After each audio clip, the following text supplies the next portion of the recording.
Assalamualaikum warahmatullahi wabarakatuh. Welcome back to my YouTube channel. Di video kali ini saya akan membahas soal dari LKS Intan Pariwara bab 1.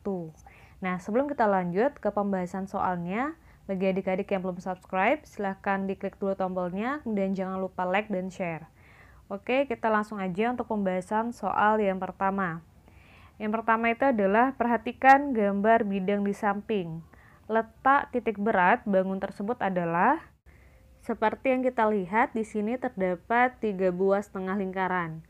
Nah, yang ditanyakan adalah letak titik beratnya. Berarti kita menentukan ya titik berat pada sumbu X dan juga pada sumbu Y atau X0 dan Y0.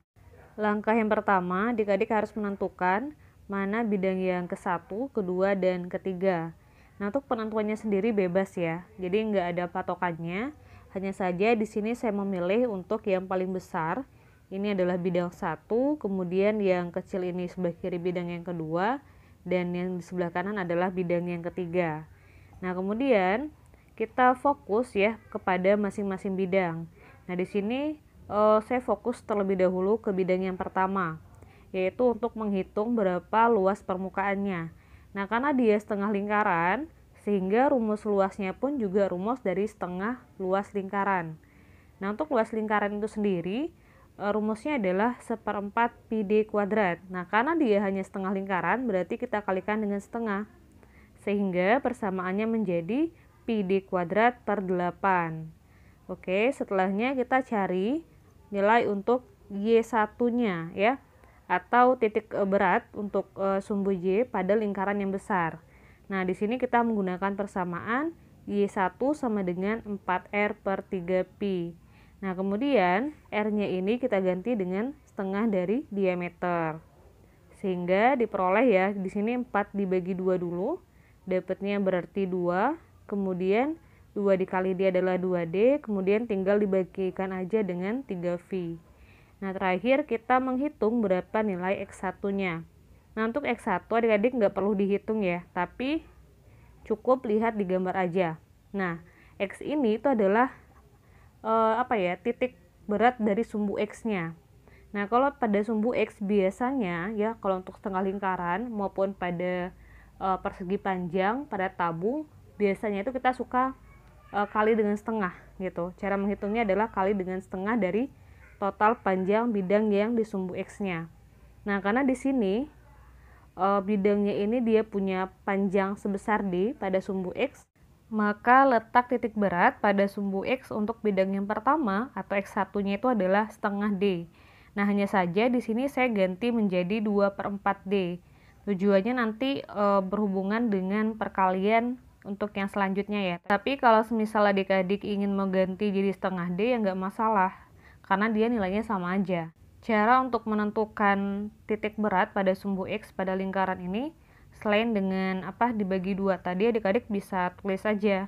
Misalnya ini adalah titik nolnya, kemudian dari titik 0 ke sini itu adalah D.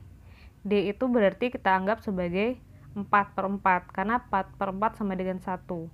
Nah, kemudian kalau di sini ya, saya tulis dulu, di ujung sini dia 4/4, maka setengahnya adalah 2/4D.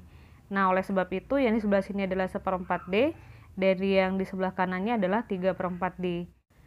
Nanti untuk nilai 1/4D dan 3/4D ini akan digunakan untuk X pada bidang 2 dan X pada bidang yang ketiga. Oke, setelah kita fokus ke bidang yang pertama, sekarang kita fokus untuk bidang yang kedua, yang ini ya. Nah, yang pertama kita sama ya, seperti bidang 1 tadi, kita cari luasnya. Nah, di sini gunain persamaan yang ini. Setengah dikali 1/4 pi d kuadrat.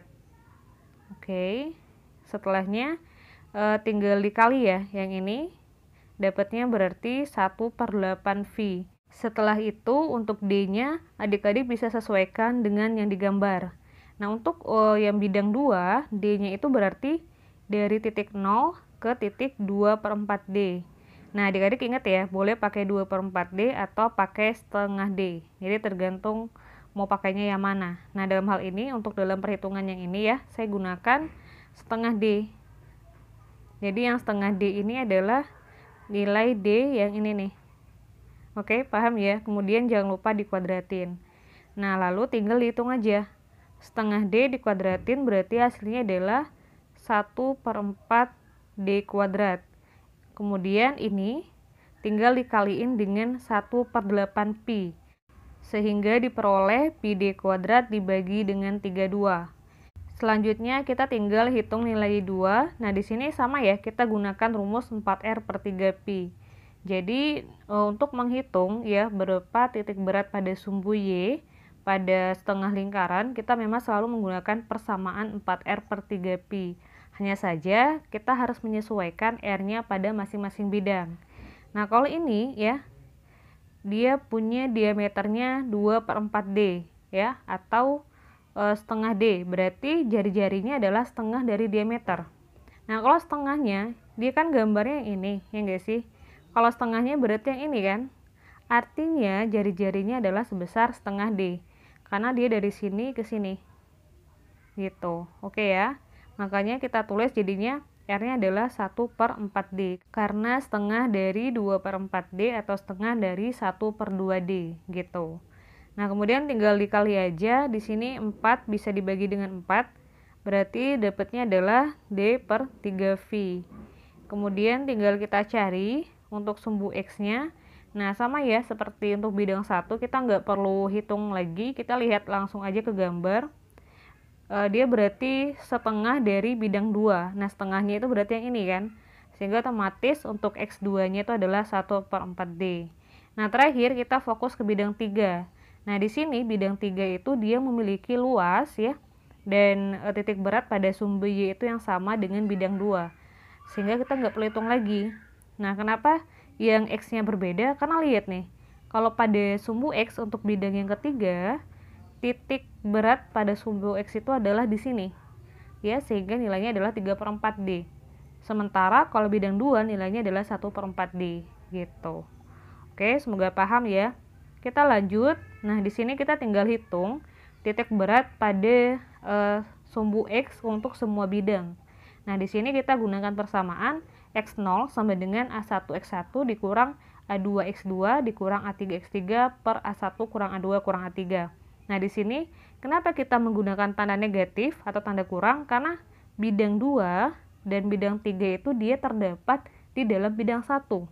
Nah, kalau semisalnya di soal ya, dia itu bidangnya nggak seperti ini, misalnya dia kayak bertingkat gitu, misalnya ini anggap aja persegi, kemudian di atasnya ada segitiga. Maka nanti untuk yang tanda yang ini, ya tandanya itu bukan negatif, tapi dia positif di jumlah. Tapi kalau dia di dalam kayak tadi, maka dia harus dikurang, gitu. Semoga paham ya. Kemudian kita tinggal masukin aja masing-masing nilainya, baik nilai A maupun nilai X ke sini ya. Nah, ini adalah nilai yang udah kita dapat tadi yang di awal. Kemudian tinggal dikali. Ngalinya kayak biasa aja sih, yang dengan variabel yang sama berarti dikali. Misal seperti D kuadrat dengan D, berarti dapatnya adalah D pangkat 3. Kemudian ya 2pi seperti biasa aja, ditulis 2pi, kemudian 4 dikali 8 berarti 32 gitu ya. Kemudian yang ini ya, D-nya dikaliin ke sini, kemudian seperempatnya dibiarin aja ditulis di sini di luar. Tujuannya adalah supaya nanti yang ini itu nanti bisa kita keluarin ya, bisa kita pisahin gitu. Kemudian ya ini kayak biasa sih, dikali aja. Hasilnya adalah 3/4 dikali pi D pangkat 3 dibagi 32. Nah, kemudian untuk yang ini, karena dia punya penyebut yang beda ya, karena dia 8 sendiri, sementara yang lain 32, berarti harus kita ubah menjadi 32. Nah, caranya adalah dengan dikalikan 4, baik pembilang maupun penyebutnya. Tujuannya adalah dia merubah bentuk tapi tidak mengubah nilai. Nah, jadi setelah dikalikan dengan 4, dapat hasilnya itu adalah 4 pi D kuadrat dibagi 32. Karena yang ini sudah sama persis, berarti udah bisa kita hitung. Nah, di sini kan dia jelas ya, dia punya angka yang persis sama, variabelnya, penyebutnya segala macam udah sama, berarti tinggal dijumlahin aja. Nah, di sini kan kita boleh ya, sebenarnya bisa kita tulis 1, di sini 1. Jadi kayak negatif 1x dikurang 1x gitu loh. Berarti sama dengan negatif 2x kan. Nah, artinya kalau ini dijumlahin dapatnya adalah negatif 2 variabelnya adalah pi d kuadrat, kemudian tinggal dibagiin dengan 32, gitu aja sih. Kemudian tinggal di ini ya, yang ini yang di atas kita keluarin untuk yang pi d kuadrat dibagi 32. Tujuannya adalah supaya nanti bisa dibagi dengan yang di bawah, gitu. Sehingga diperoleh pi d kuadrat per 32 dikali 8d dikurang d per 4 dikurang 3d per 4. Kemudian yang ini juga sama ya, pi d kuadrat per 32 dikeluarin, kemudian berarti yang tersisa untuk yang sebelah sini adalah 4 dikurang 2. Nah, terakhir ya, ini tinggal dibagi aja, dibagi. Kemudian yang ini tinggal dihitung. Berarti kita jumlahin aja ya, 8d dikurang d berarti 7d dikurang 3D berarti 4D, kemudian dapatnya berarti 4D per 4. Nah yang ini tinggal dikurangin, 4 dikurang 2 berarti 2. Terakhir tinggal dicoret aja 4 sama 4 nya. Nah sehingga diperoleh D per 2, ini adalah X0 nya. Nah dengan cara yang sama kita menghitung nilai Y0 nya. Nah di sini rumusnya sebenarnya sama persis sih, ya enggak sih? Cuman bedanya adalah kalau semisal dia untuk X0 dia dikali dengan X1, X2, X3. Tapi kalau dia yang Y0, maka dia dikali dengan Y1, Y2, Y3 gitu. Nah, cuman karena di sini seperti yang udah kita lihat ya, yang di awal tadi, kalau dia itu punya nilai A dan Y yang sama. Nah, karena dia punya nilai A dan Y yang sama ya, sehingga kita nggak perlu tuh maksudnya untuk hitung sepanjang tadi.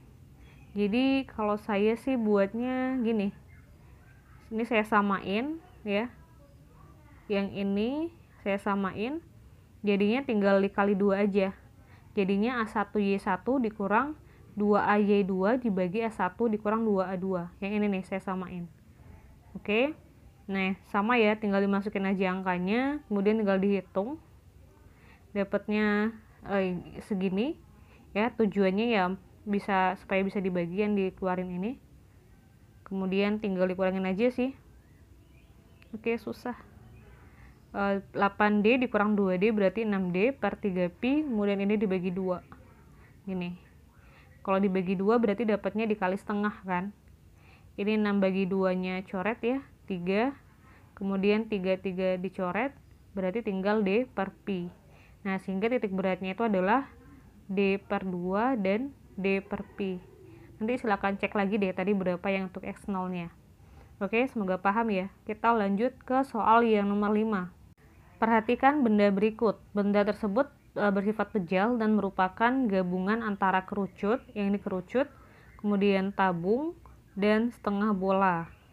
Letak titik berat terhadap bidang sumbu X adalah, nah kalau dia menanyakan terhadap bidang sumbu X berarti yang ditanyakan berapa Y0-nya ya, berapa nilai dari Y0-nya. Jadi adik-adik nggak perlu tuh untuk nyari berapa nilai X0-nya, karena yang ditanyakan hanya Y0 saja.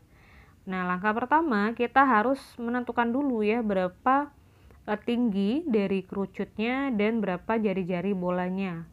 Caranya gini, oke, ini kita buat dulu, ini benda yang pertama, kedua, yang ketiga. Tapi kalau adik-adik mau buat ini 1 dulu, ini 2, ini 3 nggak masalah sih, random, bebas. Kemudian tinggal kita hitung ya. Nah di sini karena dia yang tabung itu 20 cm dan si bola itu dia punya diameter 16 cm, otomatis jari-jarinya adalah 8 cm ya enggak? Nah ini nih 8 cm. Nah karena dia punya jari-jari 8 cm ya, berarti dari sini ke sini itu adalah 8. Kemudian ini 20, berarti totalnya sejauh ini adalah 28. Berarti untuk tinggi kerucut adik-adik tinggal kurangin aja tuh 52 dengan 28. Dapatnya adalah 24 cm gitu. Kemudian tinggal dihitung ya. Kalau bedanya di bidang yang tadi kita menghitungnya luas. Nah, di sini kita hitungnya volume. Ini bukan bidang ya, salah. Bidang yang pertama itu kan kerucut, berarti kita hitung volumenya dengan menggunakan rumus volume dari kerucut pejal, yaitu 1/3 pi r kuadrat dikali tinggi. Nah tinggal masukin aja. Nah di sini saya pribadi tidak memasukkan nilai r-nya. Kenapa? Karena nilai r setiap benda baik kerucut tabung dan bola pejal itu dia sama. Jadi kalau sama nanti pasti bakal kecoret juga kan. Kemudian kita tinggal hitung berapa nilai Y untuk tinggi kerucutnya. Nah, untuk menghitung berapa titik berat ya pada kerucut, kita bisa menggunakan persamaan 1/4 dikali tinggi. Nah, 28 ini dijumlahkan 28 karena dia terletak di atas bola ya, setengah bola dan kerucut. Makanya kita jumlahkan dengan 28. Karena kan tinggi tabung 20 dan jari-jari bola adalah 8. Tapi kalau misalnya di soal yang lain ya adik-adik dia itu ada di posisi paling bawah, maka adik-adik nggak perlu jumlahin dengan 28. Hanya gunakan saja yang 1/4 dikali dengan tinggi gitu. Oke? Paham ya? Kita tinggal hitung aja sih, 24 dikali 4 berarti 6, kemudian ditambah 28 dapatnya adalah 34. Kemudian kita hitung volume bidang yang kedua, yaitu tabung ya. Di sini gunain persamaan pi r kuadrat kali tinggi. Tingginya 20 ya. Dapatnya berarti 20 pi r pangkat 2.